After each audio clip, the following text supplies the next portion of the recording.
Good evening, my name is Simon, and I'm here today to talk about my great passion in life, which is making things.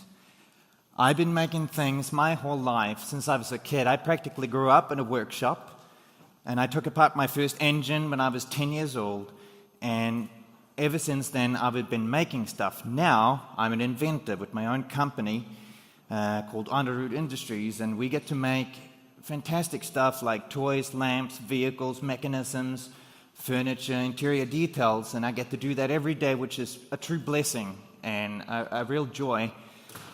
And, I thought I'd talk about that and just show the things that we've been making, but I've been thinking about this thing lately, and I thought this being a forum for sharing, I might share this thing. And you see, I've been looking at this connection lately between how I deal with my everyday life and how I make design decisions. And in order to be able to talk about that, you need to know what my everyday life is like. See, this is me.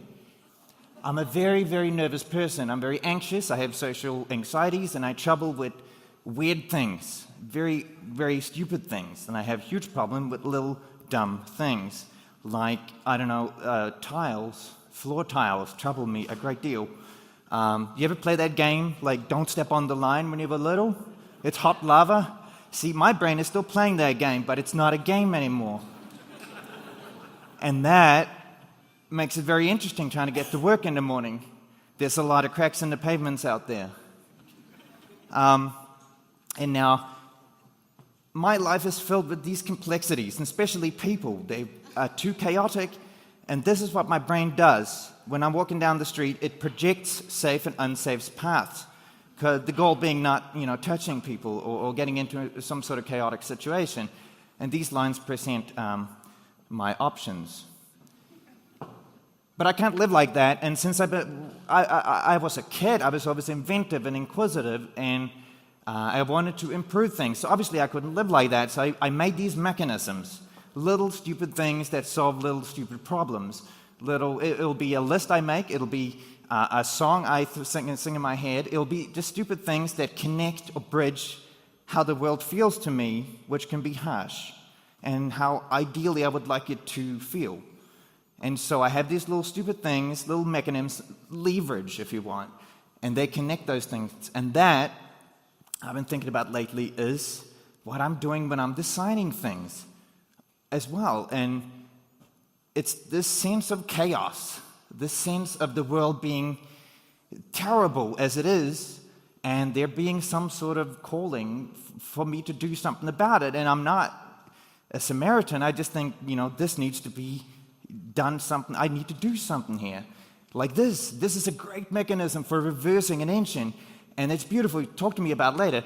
But I'm not an educated designer, so I don't have any proper references for good design. I don't know what good design really should be, but I do know when I hit it, I'll feel it.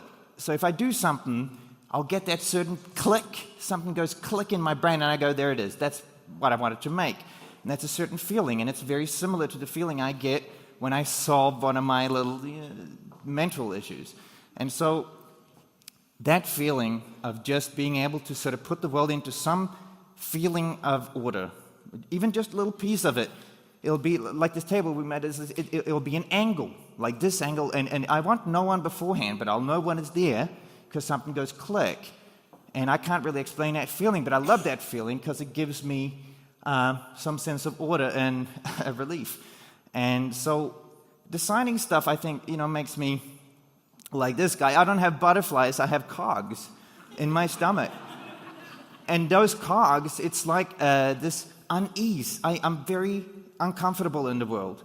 But that discomfort, and I'm just realizing this, and I'm sharing it because, you're here. And that discomfort is the main drive between my passion to make things. That's what's doing it. Also, that discomfort, that mental sort of being crazy, also makes me a perfectionist. I'll take a 2-week project and I'll scrap it like that if it's not right, and it won't cost me because it has to. I have to sleep. And also, I think it provides me with an amazing imagination. This imagination, normally it's just used for negative outcome focusing. I'll just project, don't get on a plane, you'll die, obviously.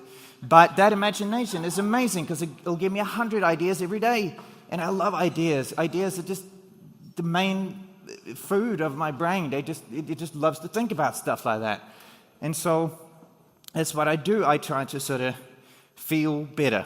Really, that's what I'm doing. And by doing that, I'm just throwing it out there because it's new to me too, this connection. I'm just thinking about it. What it's doing, it's creating, it's transferring craziness into creation, into, look at my nephew, he's so happy. He's loving that digger. So I'm kind of get this sense that I'm creating happiness in the world by just satisfying my idiotic brain for its needs to solve something. Like an artist would write songs. We have enough songs, probably. But they keep doing it because there's an unease. There's a sense of the world isn't done. That little piece, you got a little piece and it's yours and you have to do that for no other reason that it needs to be made. And I think that's a great privilege to sort of be in touch with what feels like a need and what feels like a vulnerability to the world.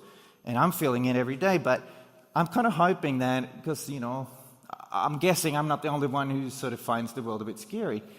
So if I could say something, it would be that maybe it's not only okay to be a bit, odd, but could it possibly be an advantage, to be a bit nuts? That's all. Thank you. Thank you.